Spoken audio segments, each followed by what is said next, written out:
Hello friends, welcome to day 7 of the 2024 Cork Envy 21 Days of February.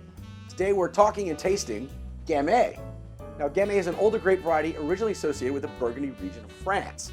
It's less difficult to grow and ripens 2 weeks earlier than Pinot Noir, so it was prolific in the region until in 1395, the Duke of Burgundy, Philip the Bold, outlawed the grape in the region due to it being, quote, disloyal and despicable with very great and horrible harshness, end quote. Harsh, bro. Now, despite this ban and a follow-on proclamation by his grandson Philip the Good 60 years later, the grape continued to be grown in the southern portion of Burgundy known as Beaujolais, with which it is most associated to this day. Now, Gamay vines produce thin-skinned grapes with high acid content, which warrants a winemaking technique called carbonic maceration, which simply, is a process by which whole clusters of grapes are placed in a sealed container that is then filled with carbon dioxide, which forces fermentation of grape juice to happen inside of the berries rather than allowing fermentation of juice that is released from grapes during a traditional crush method. Sure. Now, Gamay wines are generally light-bodied and fruity. Perhaps the most well-known Gamay wines are called Beaujolais Nouveau, which is released on the third Thursday of November each year.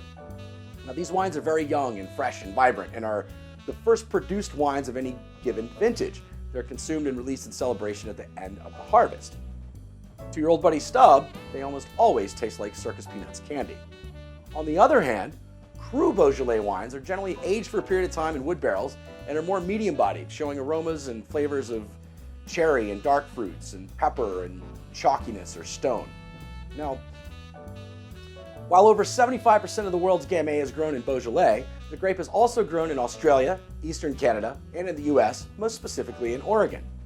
Now, Gamay can be paired with a number of dishes: brie, cheddar, or Swiss cheese, chicken and duck, fish and seafood, mushrooms, olives, and other earthy vegetables. And it won't clash and even will complement spices with various of the above-mentioned dishes. Now, on to today's wine.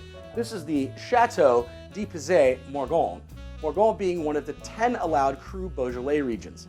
Now, the color of this wine, I'm getting a deep, almost garnet color on it. On the nose, definitely getting that dark cherry, maybe just a little hint of chalk as well. Let's give it a taste.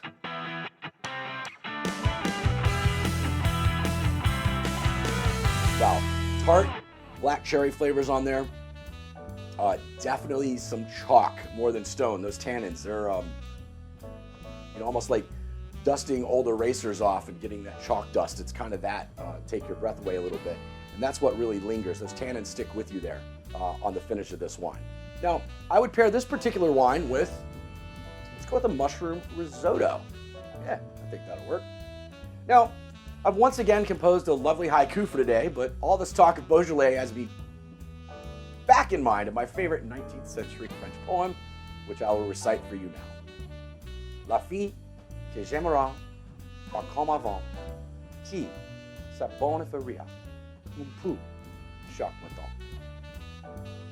Well, friends, that's the first full week of the 21 days in the books. As always, I'd like to thank you for watching and sharing and commenting and, generally supporting my on-camera shenanigans. Until tomorrow, remember to be nice, be safe, and be happy. Up the Chels against Villa. Cheers, mates.